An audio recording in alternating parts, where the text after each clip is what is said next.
Welcome back. I'm Chanel Call at the CBS News Broadcast Center in New York City, and we are following some major developments in the Middle East this hour.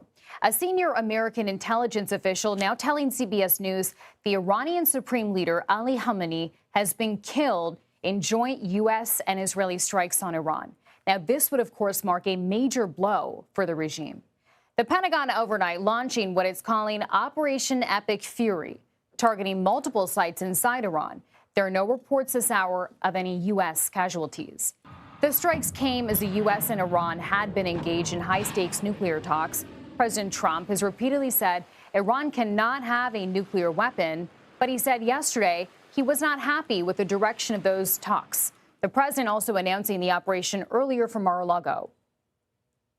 Our objective is to defend the American people by eliminating imminent threats from the Iranian regime, a vicious group of very hard, terrible people. He's also called on Iran civilians to rise up and, quote, take over your government. Iran responded also with its own round of strikes targeting sites across the Middle East.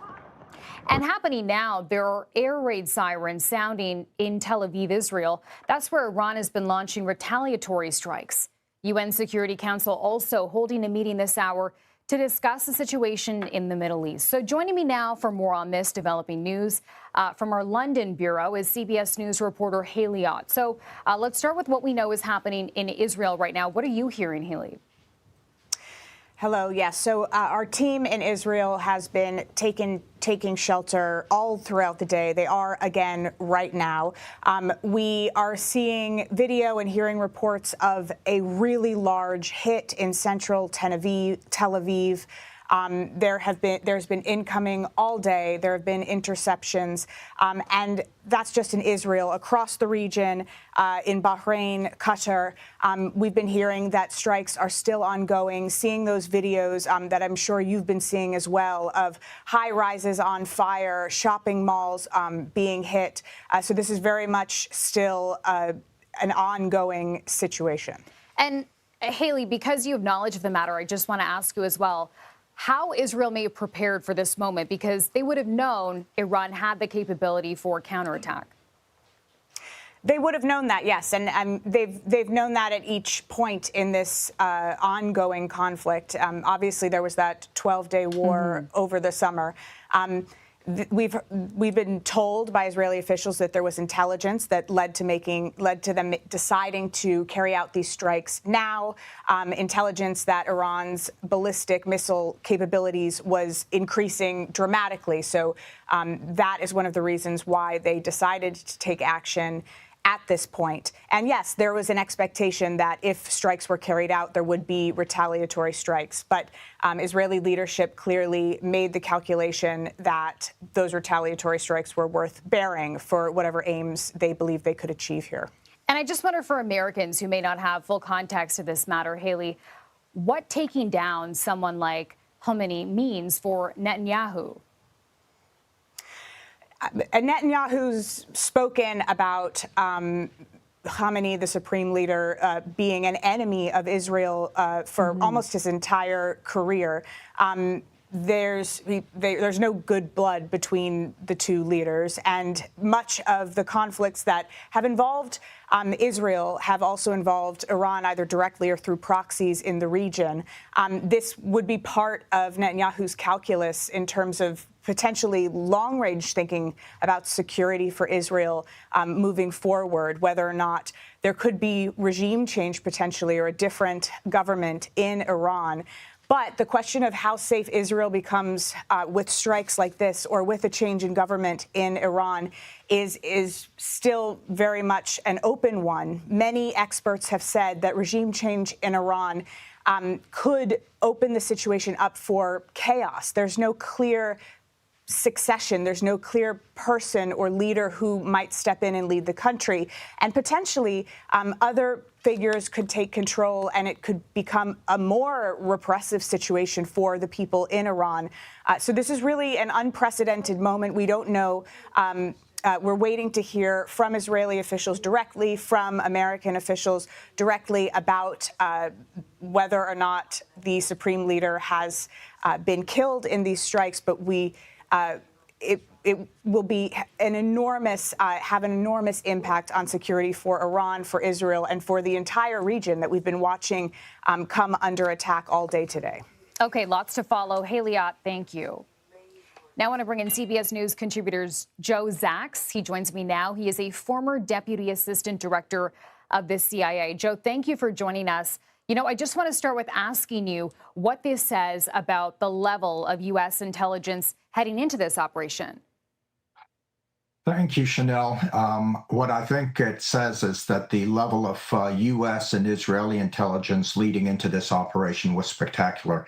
Decapitation strikes often don't succeed, and this was not only appearing to be a decapitation strike that successfully eliminated the supreme leader, Ali Khamenei, but also took out a significant number of leading figures in the Iranian regime. And from my understanding, this was a series of strikes over a number of locations, not just one single location.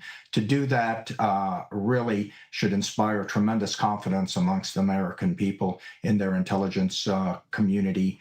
And as well as kudos to our Israeli partners.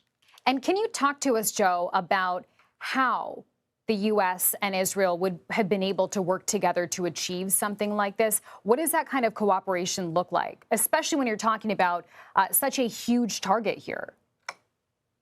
Well, this is a long-standing relationship, not just between the Israeli intelligence community, but also between the Israeli military and the U.S. military, and particularly with our CENTCOM.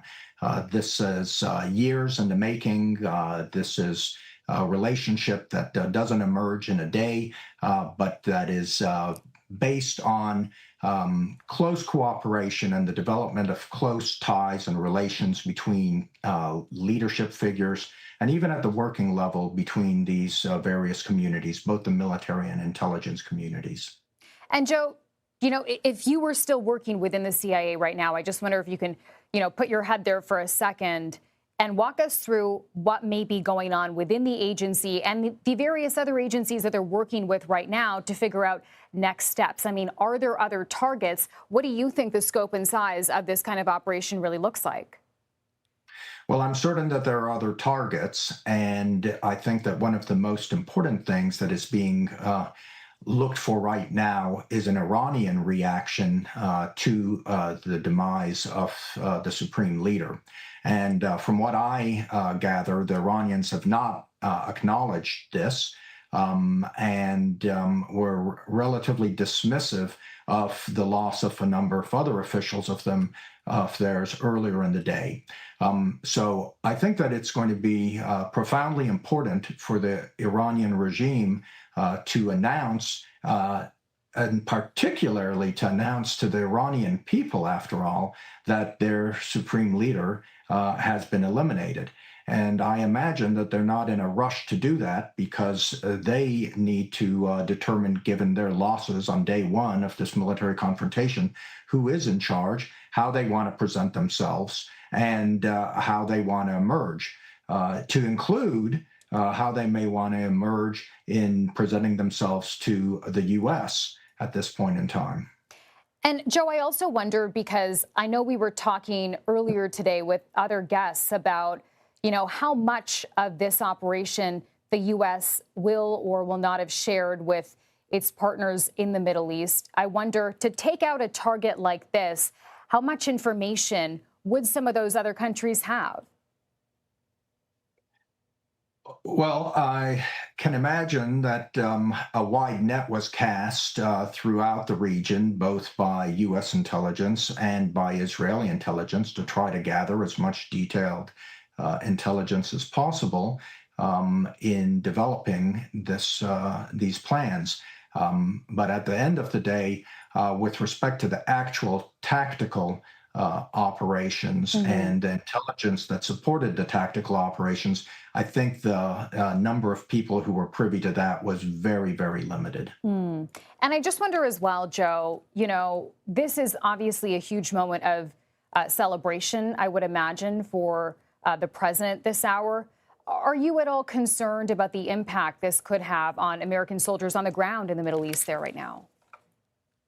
Well, this is a very fluid situation, and it certainly can escalate in the coming days.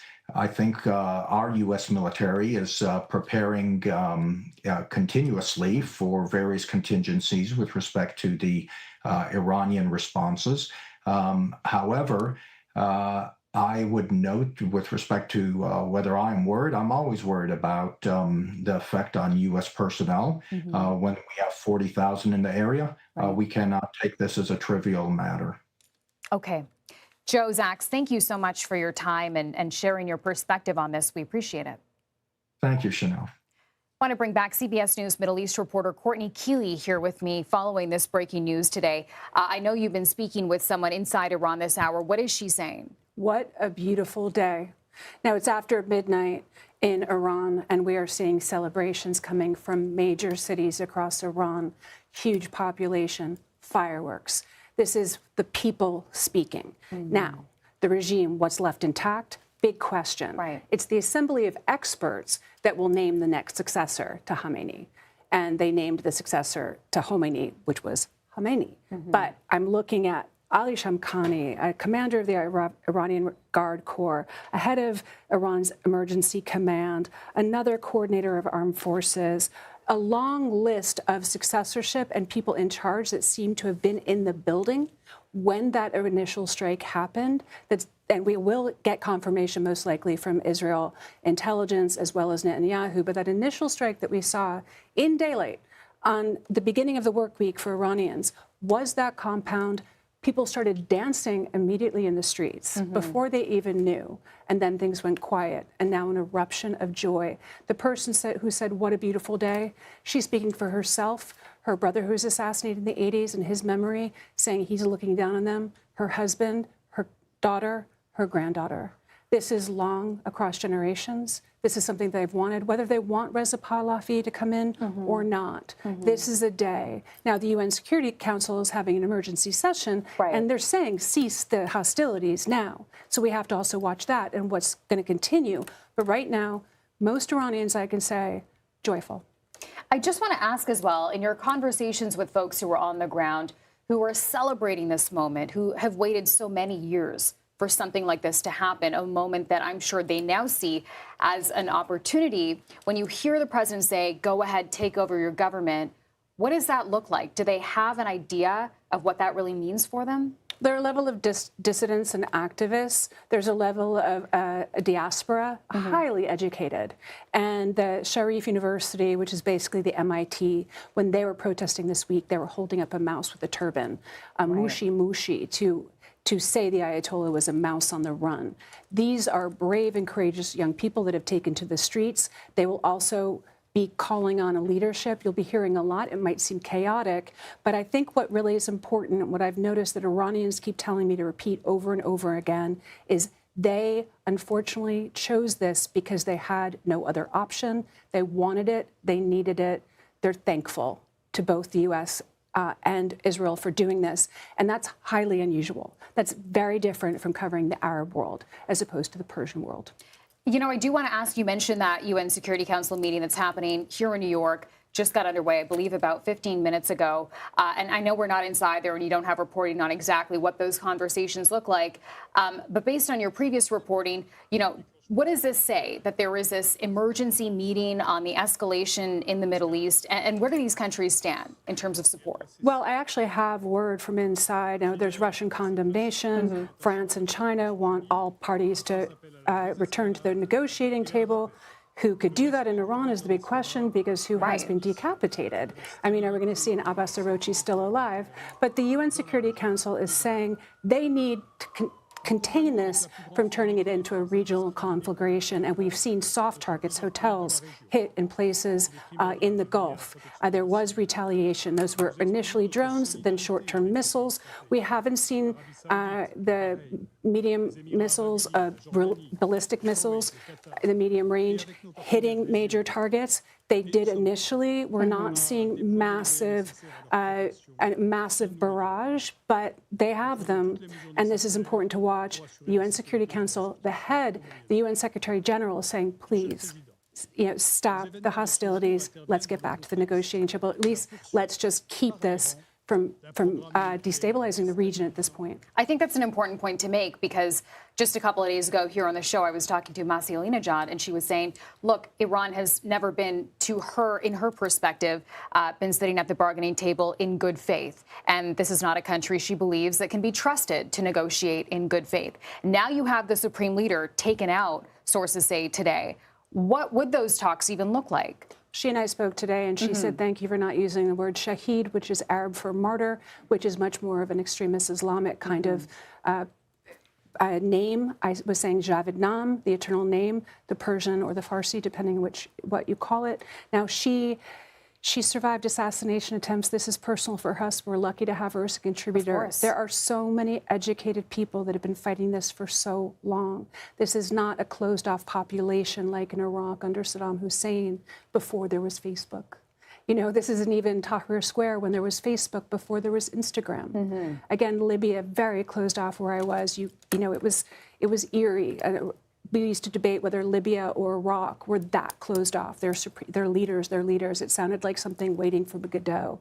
What I hear from the Iranians is sophistication, a command of the internet when it's not blacked out, the VPNs and the Starlinks. They have been trying and crying out for since 2009, when they were looking for reformation of their presidency, to now, when across all different economic groups, we're saying enough's enough. They've seen the regime make billions off the backs of ordinary Iranians. They're done.